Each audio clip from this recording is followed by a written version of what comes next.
Buenos días a todos. Como bien ha dicho Natalia, yo soy Andrés García, socio director de SIFDI, una consultora boutique especializada en estrategia e inteligencia en inversión extranjera. Bueno, para empezar, dar las gracias a Paloma, Amalia y al resto del equipo de multinacionales. La verdad es que son 12 años ya colaborando, ¿no?, analizando los datos y relacionados con la inversión extranjera y la actividad de las multinacionales aquí. Como traigo muchos datos, y sé que son muchos datos, sí que me gustaría que os quedaseis con 3 ideas alrededor de las que orbita todo el informe, ¿no? La primera se ha repetido mucho aquí y es que España sigue siendo un país abierto y atractivo para la inversión. Veremos algunos datos más. El segundo mensaje es que las multinacionales es un pilar estratégico del desarrollo económico y social aquí en España, ¿no? En los ámbitos que hemos visto, en empleo, en innovación, en competitividad, en apertura exterior, ¿no? Y el tercero es el gran reto, ¿no? El gran reto de mejorar la capacidad de absorción del territorio, de España en general y de las regiones en particular, ¿no?, de los efectos indirectos inducidos de la inversión extranjera en España, ¿no? Aquí el gran reto es conseguir que haya un mayor crecimiento equilibrado y sostenible, ¿no?, a nivel territorial y a nivel también sectorial, ¿no? Bueno, cuando nos hemos planteado el informe, al final el objetivo era profundizar y tratar de dar unos datos más actuales sobre otros trabajos que se han hecho previamente en la asociación, ¿no? Al final, quedaos con ese gran bloque de análisis que hemos hecho en cuanto al empleo, no solo en cuanto al impacto directo y en cuanto al impacto cuantitativo, sino también a la parte cualitativa. Una parte relacionada con la innovación y el impacto que tenéis tanto por vuestra actividad directa como sobre el arrastre que tenéis sobre empresas locales. Una parte relacionada con esa competitividad, productividad, ese diferencial que tenéis sobre las empresas españolas. Y luego una última parte más relacionada sobre esa huella geográfica. A ver si consigo. Vale, ya tenemos. Permitidme, antes de entrar en los datos del informe, permitidme dar un poco de contexto, ¿no? Al final, es muy evidente que el contexto internacional no es el más favorable para la inversión extranjera, ¿no? Si hace un año hablábamos de inestabilidad económica y financiera, hablábamos de un endurecimiento generalizado de los marcos regulatorios para la inversión, hablábamos de la persistencia de los conflictos bélicos, hablábamos mucho de ese endurecimiento de las condiciones geopolíticas, ¿no?, y esa actitud hacia el comercio internacional. A nosotros nos gusta tratar de dibujar un diagrama causal similar al que tenéis aquí, ¿no? Y al final nos gusta verlo en 3 grandes niveles. O sea, un primer nivel de razones raíz, y ahí podemos meter toda la parte geopolítica y toda la parte macroeconómica, ¿no? Pensad que hablamos de esa geopolítica, hablamos de ese desmantelamiento del orden multilateral, hablamos del nuevo papel de China, hablamos de la nueva actitud del gobierno americano, hablamos de la búsqueda de la independencia estratégica por parte europea. También hablamos de todo eso que se ha comentado antes, ¿no?, de economía verde, digitalización, inteligencia artificial, de las crisis demográficas o los retos demográficos que vamos a tener en algunos países, ¿no? En un segundo nivel solemos poner lo que son las reacciones estratégicas que estamos viendo. En un lado multinacionales y en otro lado en los territorios, ¿no? Las multinacionales, pues repensando sus cadenas globales de valor, buscando más resiliencia, repensando los objetivos de desarrollo sostenible en algunos casos, buscando jurisdicciones pues más estables o más seguras, entre comillas. Y los territorios, un comportamiento dual, ¿no? Por un lado, más procesos de screening y de control y, por otro lado, tratar de compensarlos pues, con incentivos o con nuevas políticas industriales. Y abajo lo que tenéis pues, son un poco las tendencias basales que se van viendo por debajo, ¿no?, que ya se veían desde hace años, ¿no? Una reducción de los flujos, una gran volatilidad de los flujos, sobre todo por las economías de tránsito. Estamos viendo un mayor rol de las ciudades, ¿no?, como actores clave en la atracción de inversión y un incremento pues, en inversiones, sobre todo desde el COVID, ¿no?, pues en salud, en energía, en digital, ¿no? Y quedaos con que esta combinación de todos estos pues, sigue haciendo que el futuro sea, o que la UNCTAD y los principales organismos pues, vean el futuro complejo todavía en el ámbito de la inversión. Por bajarlo a datos, aquí lo que veis es que desde 2015 es muy claro el descenso de los flujos a nivel global, ¿vale? Se marcó pico en 2015, el último año el dato es un poquito engañoso, la UNCTAD habla de un 4% de crecimiento, pero esto es nominal. Si quitamos los países de tránsito estamos hablando de un descenso del 11%. Y el viernes pasado, por ejemplo, se publicaron los datos del primer semestre de 2025, hablamos de un 3% de descenso adicional, un 18% de descenso en los países desarrollados. En el caso de España, además, es relevante porque lo que tenéis a la derecha son los 10 principales inversores en España en los últimos 30 años. Y si miráis su comportamiento inversor en el exterior, no inversor en España, sino el flujo que ha salido de esos países en el último año, pues lo que veis son descensos muy generalizados, ¿no? Salvo Italia, Luxemburgo y Portugal, descensos de doble dígito en la mayoría de los casos, ¿no? Y en los recuadros veis los países de tránsito, o sea, con fluctuaciones muy grandes en los países que canalizan inversión hacia terceros territorios, ¿no? Con lo cual, a nivel global, descenso de los flujos y encima nuestros principales inversores pues no están siendo o no está en la fase más activa de inversión en el exterior. Sin embargo, España pues, se ha comportado bien, ¿no? Daban antes el dato, ¿no? España marcó el segundo mejor registro histórico en 2024 de inversión recibida, según los datos del registro. Si nos vamos a los datos de la UNCTAD para poder comparar, pues hemos sido el 13º país receptor de flujos a nivel global. Pensad que España en los últimos 30 años está en el puesto 12-13, en función del año va cambiando. Puesto 13 en cuanto a stock, que es una medida muy estructural del atractivo del país. Y también se adelantaba antes, ¿no? En cuanto a proyectos Greenfield, que es un indicador adelantado del atractivo o de los flujos que eventualmente vendrán, pues España fue sexto el año pasado, por segundo año consecutivo. Financial Times, que usaba el ministro, un poquito más optimista, ¿no? Y quinto lo pone ahí. Pero bueno, nos hemos mantenido muy bien en el top 10 de receptores. Y aparte tenéis que tener en cuenta que la UNCTAD, al igual que el registro aquí en España, revisa los datos cada año. Entonces, de media, en los últimos, entre 2018 y 2023, los datos de España al año siguiente a haberse publicado se han revisado un 46% al alza. O sea, un 30%, por ejemplo, en la última actualización se subió un 30% el dato del año anterior.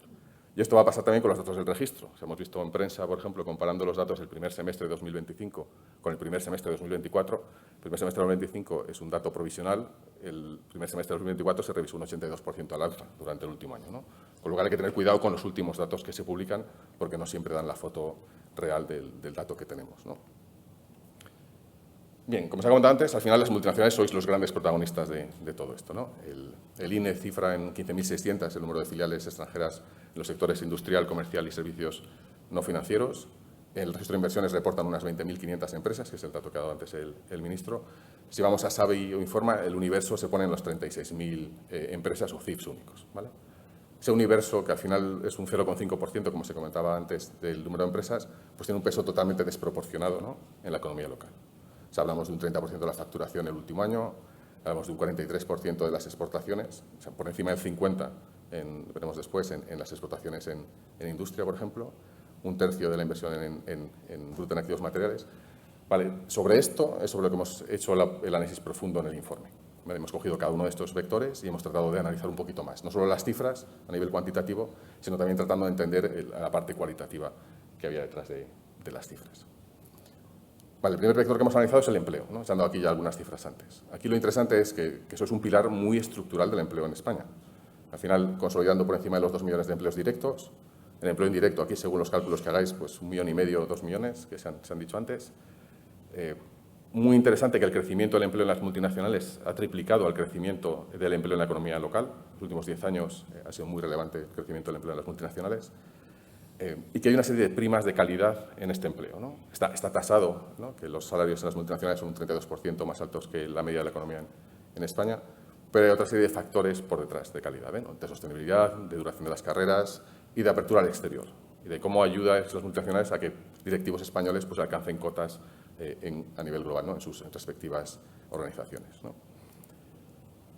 En innovación y desarrollo aquí es muy interesante analizar no solo vuestra actividad como inversores directos, y se ha dicho un 45% de la inversión en I+D en España en industria y construcción, por ejemplo, depende de las multinacionales. Eso es prácticamente un quinto del total de inversión en I+D empresarial en España. Pero es interesante cuando lo llevamos a la comparativa OCDE, por ejemplo, que es la gráfica que tenéis ahí. O sea, ya es conocido que las multinacionales son más activas invirtiendo en I+D que las empresas locales. Esto es algo que pasa en todos los países. Pero si veis el porcentaje de multinacionales que invierten aquí en I+D en los últimos 5 años, España es de los países en los que más invertís en I+D y somos el segundo país con mayor gap entre el porcentaje de empresas extranjeras que invierten en I+D y las empresas locales que invierten en I+D. Un 43% en un caso y el 11% en otro, ¿no? Se ha comentado también que hay un papel decisivo en la transferencia de tecnología, transferencia de conocimiento a las empresas locales y en la generación de ecosistemas, ¿no? Se ha dado el dato, España ha sido un país muy activo a la hora de recibir proyectos Greenfield en tecnología e innovación en los últimos años, quinto o sexto, en función de cómo defináis esos sectores, ¿no? Y alrededor de esos centros, pues al final acaban surgiendo un montón de actividades paralelas, ¿no? Con lo cual, no os quedéis solo con el dato de que el peso de las multinacionales sobre la I+D, sobre la emisión de I+D es muy alto, sino pensad que el impacto indirecto e inducido es enorme, ¿no? En la economía receptora. En competitividad y productividad, aquí hemos hecho un análisis de competitividad, productividad, de apertura al exterior y una parte de sostenibilidad, ¿no? En productividad, de nuevo, es conocido que las empresas de capital extranjero, las multinacionales, sois más productivas que las empresas domésticas en los países en los que estáis. En España, la productividad es un 54,5% superior a la media. Es más del doble que la productividad de las empresas domésticas que no pertenecen a ningún grupo, ¿vale? Si nos vamos a los datos de la OCDE, a la comparativa, España es el segundo país, después de Hungría, con mayor gap de productividad entre la empresa multinacional extranjera y la empresa doméstica, ¿vale? Pensad que en exportaciones, hemos dicho antes, un 43% de la exportación, según el INE, corresponde a multinacionales. Pensad que es un 54% en industria y que hay industrias que son claramente dominadas, y eso es muy conocido, ¿no? En automoción hablamos de un 85% de la exportación española vinculada a multinacionales. En sector químico, sector caucho y plásticos, sector de componentes electrónicos, el porcentaje es muy por encima del 50%, ¿no? Las multinacionales frente a las locales.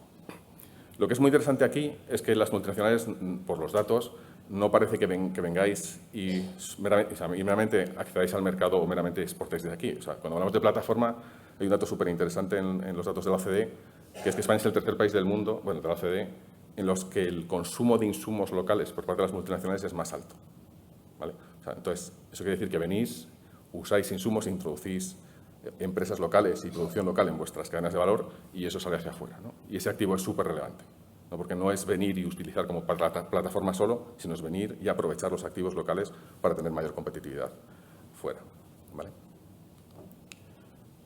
En cuanto al desarrollo regional, aquí el esfuerzo que hemos hecho en el informe es tratar de explicar que hay que tener mucho cuidado con la metodología y con los datos que tenemos. Al final hay una serie de variables que usamos mucho, de flujos, de stock, que tienen un componente enorme, un sesgo enorme de sede. Al final la forma de contabilizar las inversiones tiene mucho que ver con dónde está ubicada la sede, con lo cual Madrid típicamente y Cataluña después pues reciben una cuota por encima probablemente de lo que hay detrás, ¿no? Entonces lo que hemos hecho en el informe es tratar de bajar a otras variables que tratan de explicar mejor esa huella territorial, ¿no? Variables como el empleo, variables como el inmovilizado material, variables como dónde se distribuyen los proyectos Greenfield, pues nos dan un mensaje más amplio de la apertura de la inversión aquí, ¿no? Entonces aquí sigue siendo cierto que Madrid y Barcelona Madrid y Cataluña concentran un porcentaje muy elevado de la inversión, pero lo que veis aquí en el mapa, por ejemplo, es cómo se distribuye cada punto, es una empresa de capital extranjero, ¿no? Entonces veis cómo la huella territorial acaba llegando a todos los sectores, ¿no? A todos los territorios. Y lo estamos viendo muy bien, por ejemplo, los grandes proyectos industriales, ¿no? Se han mencionado antes los proyectos en energía, se han mencionado antes los proyectos en centros de datos, en automoción, si veis, ¿no? En baterías. Estáis viendo que el mapa se está abriendo mucho. Entonces, en los últimos 10 años, en los datos se ve muy bien cómo la huella geográfica pues, cada vez se abre más, ¿vale? Y para terminar, únicamente volver a los 3 mensajes del principio. Al final, habéis visto que la IED es un factor estructural, que España sigue siendo muy atractiva para la inversión. Este año, precisamente, los datos sean peores. El año pasado, os recuerdo, el año pasado, 2024, fue el segundo mejor registro histórico en España. Pues los datos no aventuran que vayamos a llegar a esas cotas, ¿no? Pero bueno, hay que esperar a tener los datos finales para hacer juicios, ¿no? El segundo es que las multinacionales tienen un efecto muy positivo. O sea, sois un pilar estructural del desarrollo económico aquí en España, ¿no? Y el tercero es que es clave reforzar esa capacidad de absorción del territorio. Al final, si queremos un crecimiento más equilibrado o más sostenible, pues hay que hacer que tanto territorialmente como sectorialmente seamos capaces de maximizar el valor indirecto e inducido de vuestra actividad aquí. Porque, y esto lo dicen todos los organismos internacionales, al final los beneficios de las multinacionales en el territorio que las acoge no son automáticos ni están garantizados. O sea, tiene que haber un sustrato que sea capaz de abrazaros, ¿no? O de abrazaros bien. Por mucho que vosotras seáis capaces de modernizar y modular un poquito el territorio que os acoge. Y nada más por mi parte, simplemente aquí animaros, si no a leer el informe, por lo menos a consultarlo en diagonal y nos tenéis a través de multinacionales, nos tenéis hoy por aquí pues, para cualquier duda o pregunta que tengáis.